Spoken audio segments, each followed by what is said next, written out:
Kelakuan anak-anak atau bocil memang terkadang ada-ada saja. Tak heran kelakuan mereka patut diabadikan dengan kamera. Sebelumnya sempat viral anak yang mengacungkan jari saat membonceng orang tuanya.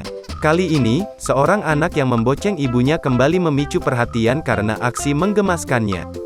Bukan mengacungkan jari, namun anak tersebut malah makan makanan fiktif.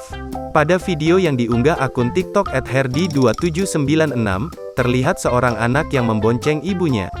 Ia mengenakan kaos hitam itu menangkap udara atau angin. Bocah tersebut menangkap angin dan memasukkan ke mulutnya.